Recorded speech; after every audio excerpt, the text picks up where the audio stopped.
You're here, Rick. We can start.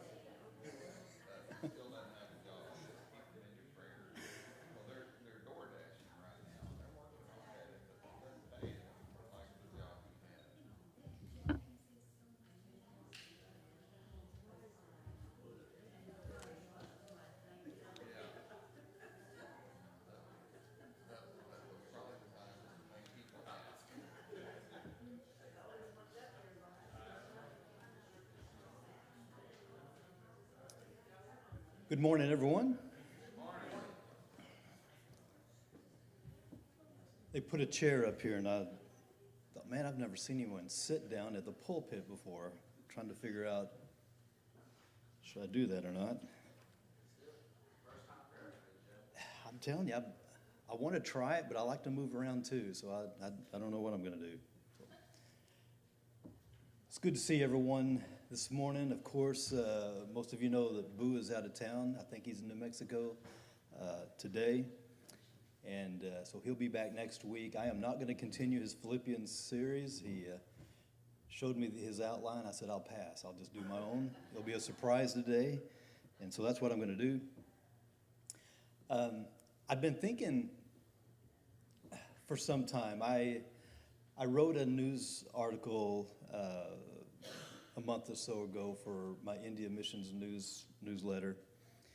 And so my mind was still on that news article, as well as we've been thinking for the last couple months, really starting to think about it as the summer approaches, about our congregation doing a family/teen/ anybody that wants to go on a mission trip next summer.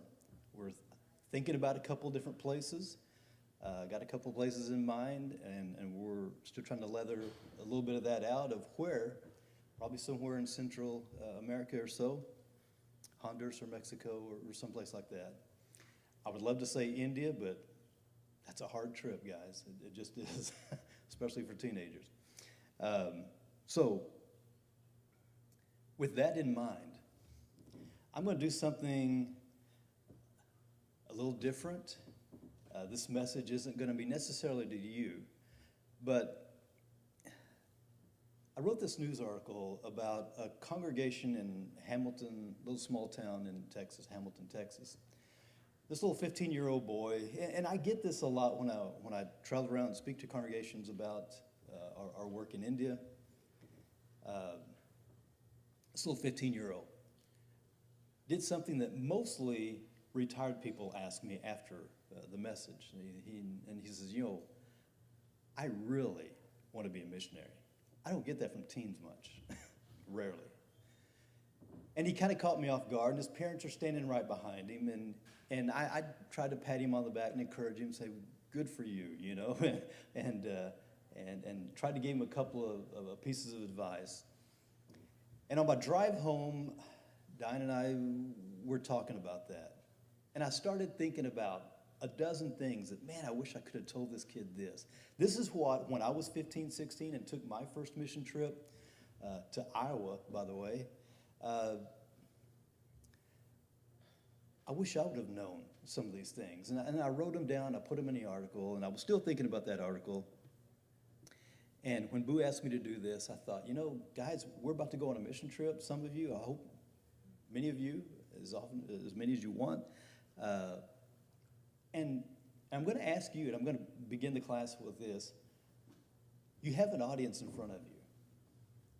I don't care if it's a VBS, if it's 8 o'clock at night and there's 30 people sitting in the street because the family invited them over, their neighbors. And you're the guest, you're the American, you're the Westerner, and I can't explain it, but you have the credibility. No matter your Bible education, and they want to hear you. They hear the local preacher all the time, but they want to hear you. And I love asking preachers, anyone thinking about the mission field, guys, what do you say to a group of people who are unchurched or probably have never heard the gospel, don't know who Jesus is, maybe heard the name, someone important? What do you say to that group? And I love hearing, especially preachers, I love hearing their response because they're the ones that I see on the mission fields most. Either retired preachers or preachers who take a couple of weeks off and look for audiences that are receptive. You know?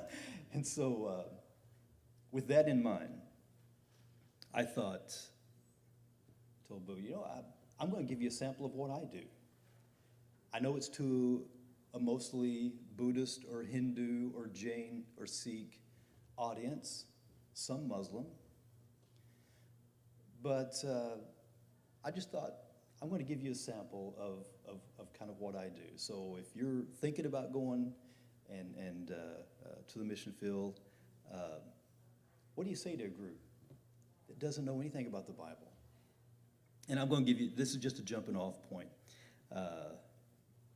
So kind of here I go. It's not going to be very long, just be a short little thing. And then I hope I can ask you a few questions, or you can ask me some questions about, well, Joe, why'd you do this? Or why'd you say that? And again, some of you may have been in the mission field many times, and you'd say, Joe, I would never do that. That's okay. But usually, I'll begin something with a story similar like this. One day, Diane and I were walking up to a check-in counter at an airport. And an agent one day looked at us and said, sorry, Joe, your flight's been canceled. And I acted just like many of you would. Wait a minute. I've got to be somewhere tonight or in the morning. And the last thing you want to hear them say is, don't worry, we'll refund your money. Or don't worry, our next flight will be the day after you need it. And of course, we look around and we see why everyone else is crying and wailing and throwing a fit and saying things they shouldn't say. And okay, I get it. And I uttered that phrase that I think that we often utter, and I heard many times that day. You hear this phrase a lot. Great. This ruins what? Everything. This ruins everything. This changes everything on my weekend. I mean, it doesn't matter if you were flying to speak on a Sunday morning on Easter. Sorry, you're not going to get there on this flight. And you say, this changes everything. Don't we hear that phrase a lot? I hear that as a basketball referee. I assure you all the time. I'll be in a game, something happens late in the fourth quarter, I make a call, and what's the coach say? Joe, I can't believe you did that. It's the fourth quarter, it's 1 minute left. This changes everything. I remember not just one game. I remember watching with my dad several Razorback football games. I remember specifically, where's David? I remember a Tennessee game, Clint Sterner, the fourth quarter, put the ball on the ground, and what did the commentator say? This changes everything. We globalize that. We like that phrase, right? Why do we do that? Moms, you're taking the kids to school, right? You're late for work already. You're taking the kids to school, and you have a flat. That's when you have flats, when you're late. And you yell out, this changes everything today.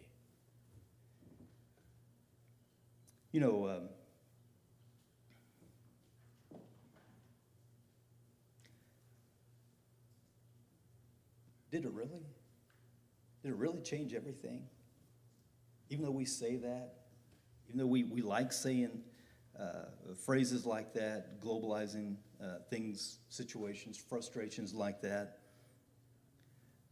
And so I want to take the opportunity, and I assure you, even in India, they say that. This changes everything. And so I'll ask the group, what is it? Think with me, just for a moment. Go with me, appease me. What is it that truly changed everything for you and I? For the world? What event, what is it that actually changed everything? And I'll ask them to see if I can get my slide working. I promise you it'll work just a minute. Let me give you some suggestions. I Googled this. I said, what do people say that changed everything in our world?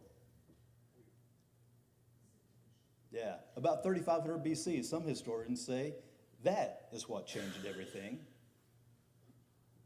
Did it? I don't know. Some believe so. Some historian says, no, it's not the wheel. What changed everything in our lives was this, the Phoenician alphabet. You don't like to spell? Blame that. That, about 1900 BC, historians say, is how we can now take something important from one generation and pass that data on to the next generation. They'll say that, Joe, that's what changed everything. We're able to pass information along in a way that we couldn't before. Anybody know what that is? It's kind of small. Some of you may have been there in Germany. It's the Gutenberg Press. Some historians say that, Joe, that's what changed everything. No longer did you have to rely on manuscripts of actually manually writing things down. We could reproduce data big time. In fact, that's how the King James Bible was so well read, probably, historians say, is that this guy, Gutenberg, actually bankrupted his company. His partner sued him in 1500 something. I think 1547 was when that came out. So within about 40 years, his partner sued him because they were printing free Bibles. He wanted to do it for free at cost. And it broke them. But historians credit him for the Bible being so well read as it is today. Some say that is what changed everything in our world. Some say, no, it was that thing, the incandescent light bulb. I guess we blame Edison for allowing us to stay up all night and work, right? That was his fault. I know there were light bulbs that came out in China about 80 years before that, but he's the one that we blame that we can take electricity and do what we do at night. Some say that changed everything. I don't know. Some said, when I Googled it, some said that thing changed everything. What do you think? I actually remember those bag phones. 1985 was the first bag phone that I had seen, and now it's dwarfed into something what we all have in our hands. We call it a phone. It's really a computer, right? Camera, computer. Some say that changed everything. Anybody in here remember the days when there was no email? I mean, we live in a digitally native world. Many of the audiences, even in India, they don't remember a time before email. I remember I was in college and a company called CompuServe came out. You remember that? CompuServe? AOL? You remember? It comes in a disc in the mail and you plug it in. And they said, Joe, you're going to love these emails. It's going to save you so much time. Right. I spend more time going through junk mail in my email than I do my physical mailbox. Some say that's what, in our world, that's what changed everything. And can I ask you, does it really? I mean, it changes a lot of aspects of our life. I get that. But did it really change everything? Can you think of any other things that you would have put up there? That you could go, man, this changed all of mankind history from this day forward. Those are just some of them that well, like I said, I think at the end of the day, every day you and I still wake up in the morning, we look in the mirror, we find another wrinkle.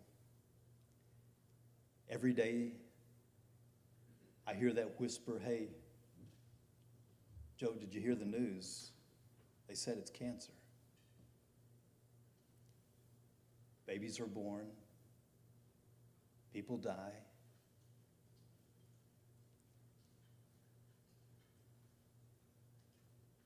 Did it really change everything?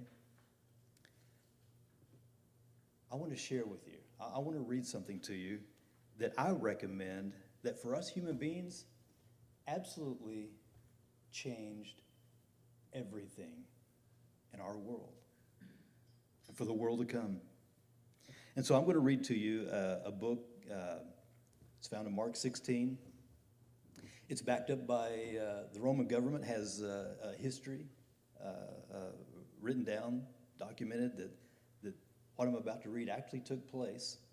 But I'm going to read the story in Mark 16. So if you have your Bibles, I rarely say this in India because no one has a Bible, but if you guys want to follow along, this is where I do a lot of my jumping off of saying, this is what I want you to spend just a few moments and think about. And I want you to make a decision at the end of this of what do you believe? And do you believe that this event changed everything? Because I think it's the most important question that will ever be asked of you to decide.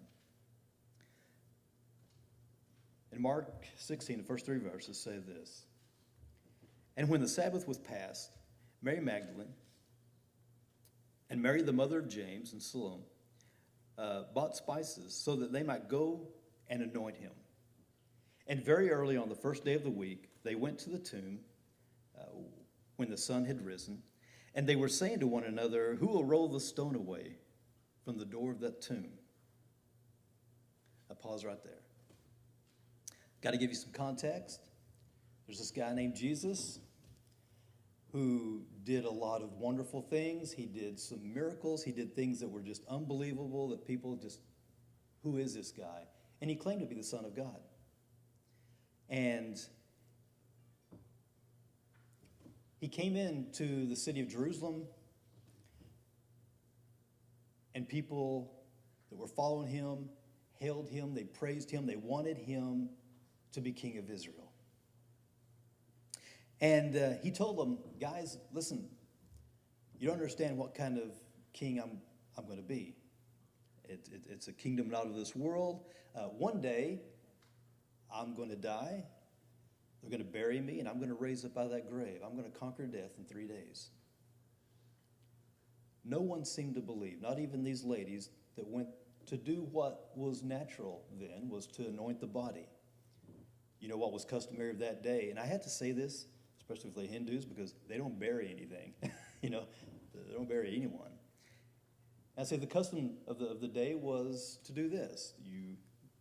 Once the body was buried and it started decaying, somebody was appointed to come in and anoint the body and make it smell as good as possible as the body decays. And then they put the bones in a sarcophagus box. That's a box where the family bones are going to be stored in that tomb. And so they were doing what was going to be naturally to be done during that day. And so they go to these women go to the tomb of Jesus, and to their surprise, that Roman guard unit wasn't there. See, the Romans heard Jesus say what he said, and they said, we're going to make sure nobody takes this body, that nobody messes with this tomb, that Jesus guy is going to stay in that tomb. We'll make sure of it. And so the Romans did what they always did. They put a wax seal and a Roman seal on that 2-ton stone in front of that tomb. And a Roman guard unit is 4 to 16 soldiers to do one thing, make sure that body stayed there. So in this story, these ladies come. The body's not there. And let's pick up there, verse 4. "And looking up, they saw that the stone was rolled away, and it was very large. And entering the tomb, they saw a young man sitting, I think probably an angel, sitting on the right side, dressed in a white robe. And they were amazed. And he said to them, 'Do not be amazed. You seek Jesus of Nazareth, who was crucified. But he is risen. He's not here. See the place where they laid him. But go, tell his disciples and Peter that he is going before you to Galilee. There you will see him, just as he told you.'" And I should have had the slide. Oh, wrong way. I can't even read that. Sorry, that was the best I could do that day. Just as he told you. I know what you're thinking. You know, it's one thing to say to your kids one day, right? Hey, kids, we're going to go to the beach. And I'm pretty sure not one of your kids would say, hey, Dad, wow, how'd you know that? How can you predict the future? Well, it's easy, kids. I'm going to pack you up and I'm going to drive you to the beach. Now, what if I had been telling my kids every month for 2 years, kids, we're going to go to the beach? What's their reaction going to be? Yeah, right. Dad, you've been saying this for a long time. I'll believe it when I see it, right? But Jesus, on the other hand, said, I'm going to die. 3 days later, I'm going to rise up. I'm going to see you again. And I'm here to tell you that's not I'm just going to go to the beach moment, right? And I know what you're thinking, Joe. We live in the digital age. No one today, surely, would believe a story like that. Nobody would believe something like that, surely? Someone conquering death, someone rising from the dead, that's simply impossible. Well, I'm here to tell you, whether or not you believe in Jesus and trust these words is the greatest decision you'll ever make. So please go with me for a moment. Walk down a what-if trail with me. What if? What if Jesus really is who he says he was? Who he says he is? What if he died, was buried, the Roman guard unit was really gone, and the body was missing, and there were 500 witnesses that tell us today that we saw him? What if? What would our world look like today, 2,000 years later, if that were true? What kind of markers, what kind of things would we see in our lives 2,000 years after an event like that was really true? What would it look like? Can I walk you through a few before you decide? Because I believe that history confirms that the story I just read you, absolutely true. And here's one of the things I like doing. I didn't put that on my slides. One of the first things I like doing, especially with a Hindu audience, is I'll ask them to get a piece of paper out. And many of them have something to write with. And I'll ask them this: what's today's date? And if you were that audience, you would say today is June 25th. Thank you. June 25th, what? 2023. Why? Why write that date? What happened 2,023 years ago that we today still write our calendars by that event? What was it? What do you think a Hindu would say? What do you think some atheist on the other side of the world would say? And I'll encourage them. I say, listen, whether you believe the story in Mark or not, every day you pay homage in a way of a calendar. You recognize something so eventful happened 2,023 years ago that you're still using that to mark time. And you get a lot of interesting answers. But I love starting off with that one.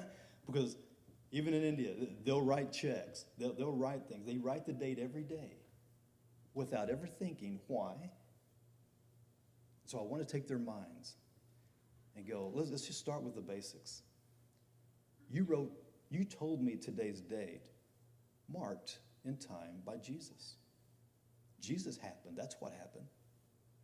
Jesus, historians say, is the hinge of history, of how we mark time. And before Jesus, how did we mark time?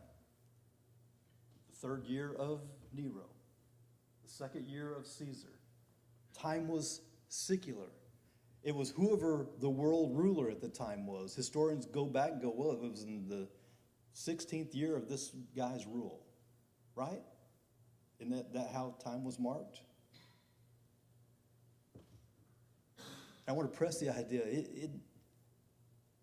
every modern civilized nation on the planet marks their time to this day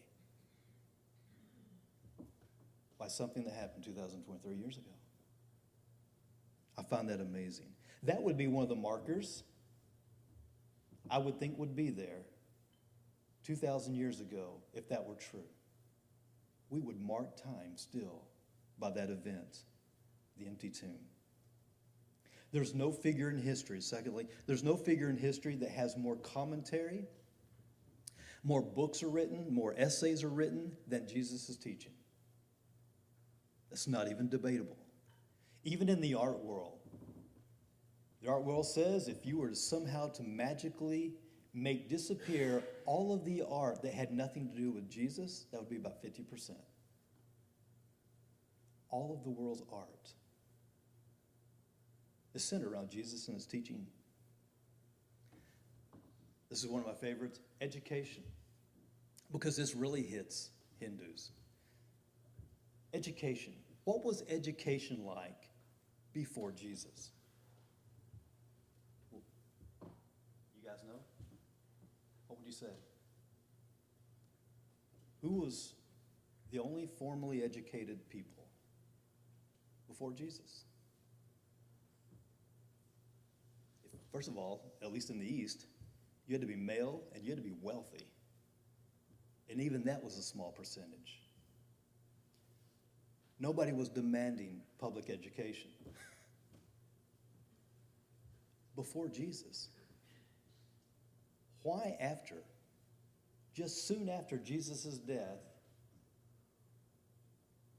his followers decided, we're going to take serious the fact that we're to go, Jesus asked us, to go into all the world to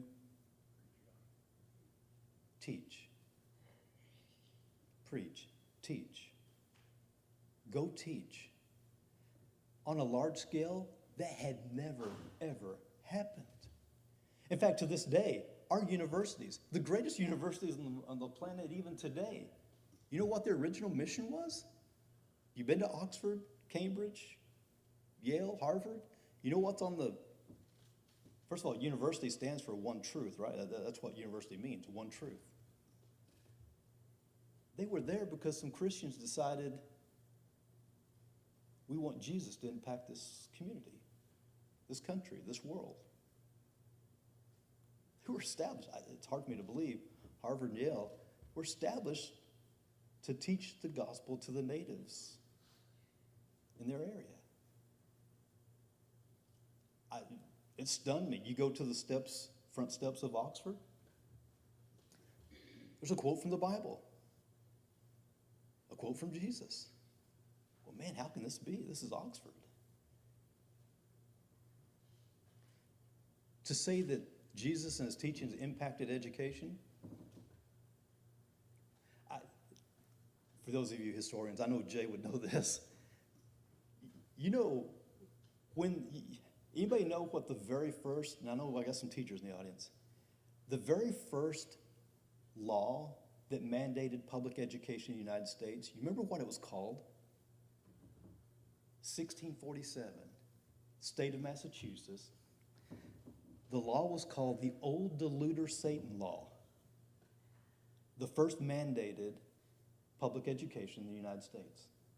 And it was called the Old Deluder Satan Law. You know what was called that? The reason they wanted public education is because how else will our kids not be fooled or seduced by Satan? So they had Sunday school. That's where that term came from. If you ever wondered where did Sunday school come from? Blame Massachusetts in 1647. They had Sunday school, and they called it the Old Deluder Satan Law. You ever heard that before? It's amazing. Did Jesus have an impact through education? All over the world today, changed.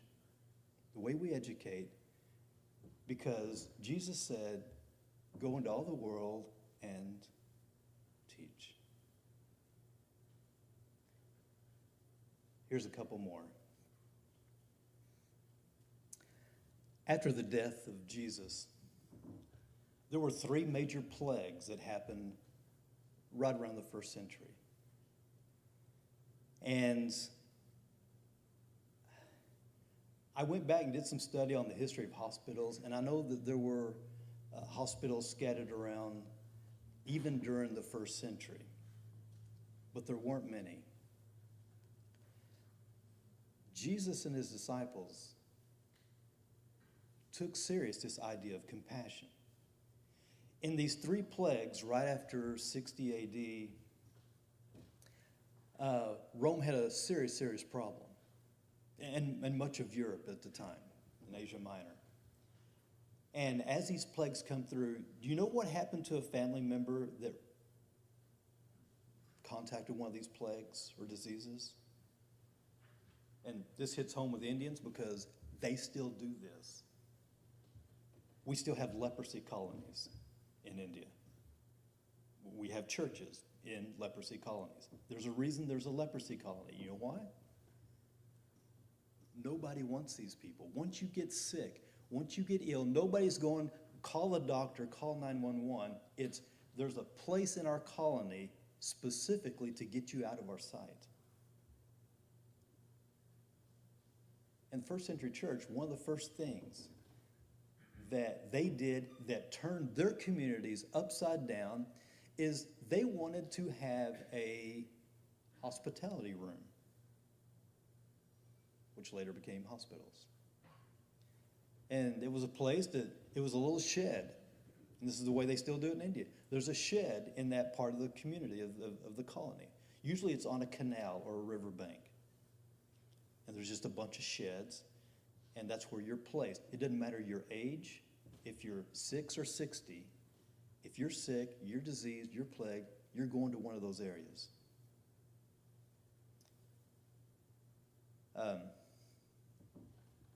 Christians put up a shed, and they would bring food and just kind of put there in the shed. And then it became more of they were there to comfort them in other ways, whether it was to counsel them, read the Bible to them, read encouraging letters from their families. They were the liaison to comfort these that needed compassion in the community. That did not exist on a big scale until after Jesus because of his teaching. Orphanages were the same way. I saw Ashley earlier this morning, and I was thinking about this. I was doing some research just to make sure that what I was saying was accurate. There were no such thing as orphanages before Jesus. Do you know that? You know how they came about on a large scale? Followers of Jesus took to heart of watching how he treated children. Because children were taken to a place of the community we would call, I know, Diane, this is telling my age, but we had city dumps back in the day. Anybody remember? Now county landfills or something like that. And it was a place that, there was always a fire that seemed to be burning. And then they call it the ash heap. And these children to the community usually had a name, and they were called Ashleys, kids of the ash heap. And Christians were the first ones that on a large scale a local congregation would go to their ash heaps and take in these children and adopt them and treat them as their own. And even the governments recognized they would go to the churches when these ash heaps would start to fill up with children and see if these churches would take care. And that's how they became more and more organized as orphanages. So another marker of things before Jesus and after Jesus, I think, is interesting. And this is one of my favorites, and I know Even in India, I'll ask anybody, raise your hand if you know anyone with the name Matthew, Mark, Luke, John. And everyone raises their hand, of course. Over here it would be no big deal. Over there it still is, because they name their kids Matthew, Mark, Luke, and John, Andrew, Philip, for a variety of reasons. But I'll ask them why. Because these were all Jesus' friends. These were all disciples. These were all Christians that made an impact in the first century, 2,000 years ago. And we name our kids after some of Jesus' best friends. And there's a reason why today we name our kids Matthew, Mark, Luke, and John, and we name our dogs Caesar and Nero. You know? Even in India, no one names their children Nero. You talk about an impact that Jesus made.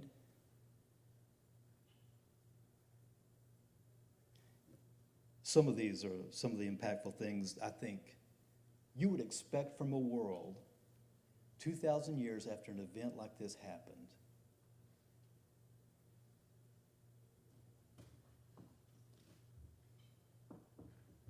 And then I'll kind of end with something like this. I'm going to ask them to make a decision of, listen, if you want more information, come back the next hour, come back tonight, come back tomorrow. But that's kind of how I jump to someone who doesn't own a Bible, someone who, how do you connect Jesus into their world? Now give me your thoughts. I got just a few moments. I won't be Chad from Wednesday night. I mean just a few moments.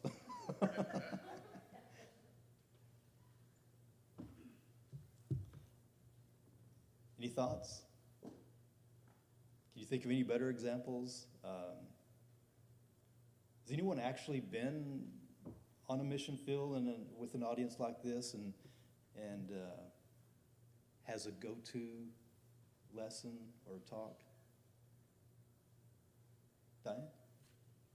Cliff and I have been to Mexico about 3 times, Monterrey, to help the Mexicans build church buildings. Okay. And when you got the opportunity to share the gospel with someone, how did you do that? I really didn't, but one mission trip, we went on, the guy setting us up told us that the Mexicans were scared to death of us when people go on like a tour bus in there, and they didn't know, they'd never had that go in there before, and the ladies wanted wanted somebody to help them in the kitchen because they had never experienced cooking, for a big group. Yeah. And but what was amazing to us was that here's these people poorer than we are, and when we left, they were giving out gifts to us. It was amazing, and then just observing that they're happy the way they are. Diane hit on it. It's kind of odd. When I talk to Americans, we seem to think that, man, if I'm not a preacher, if I don't teach at Harding, in the Bible department, what do I have to say? And I just want you to know, if you haven't experienced this, they listen to you. You have a credibility in the rest of the world that I cannot explain, I can't fathom, especially in India, the way the British treated them for 400 years. I cannot believe I have any credibility at all. But they can have a local preacher saying some of the same things, reading the same verses. And it doesn't have the impact that when you show up on the scene, oh, this kid from the U.S. said it. It must be true. Because they're trying to be us. They hold us up to a pedestal that's just... And I hope we can, every opportunity, take advantage of those moments. You don't have to be a Bible scholar. I mean, I fumbled my way of just, I remember my first one, and I'm embarrassed. I wouldn't want anybody to see what I fumbled through the first few trips to India, because no one told me this is how you can connect Jesus to a crowd that don't know Jesus. Because you're in the U.S., where would you practice that? Or at least when I grew up.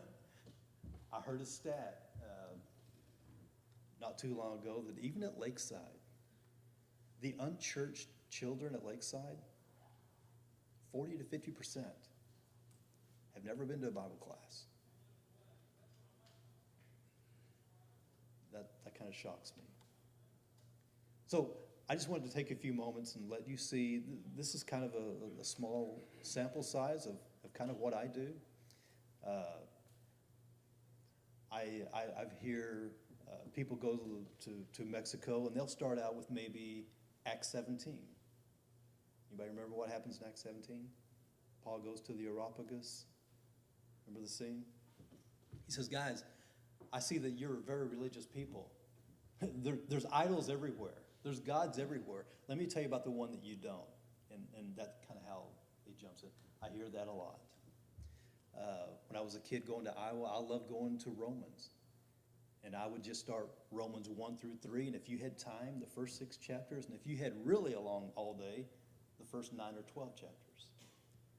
Because Romans just kind of, Paul hits all 3 categories of people: the religious, the non-religious, and then the people who, are like most of us in the U.S., just good people. And I kind of hit that. But any other thoughts? Yeah. Well, I hope our church can muster a group to go some kind of trip. It's just a practical point. Right now, it takes about 3 months to get a passport. So if you really think you might want to do that, make sure you have one or your passport's up to date. But every time you go on one of these trips, part of it is maybe you imparting something to the recipient, but that's variable what you have to give to them.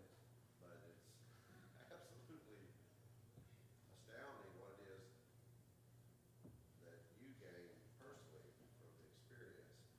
And Right. it's life changing. I'm sure most of us, a lot of us have done those kind of things, but it's life changing to go in these environments and because of what you get out of it.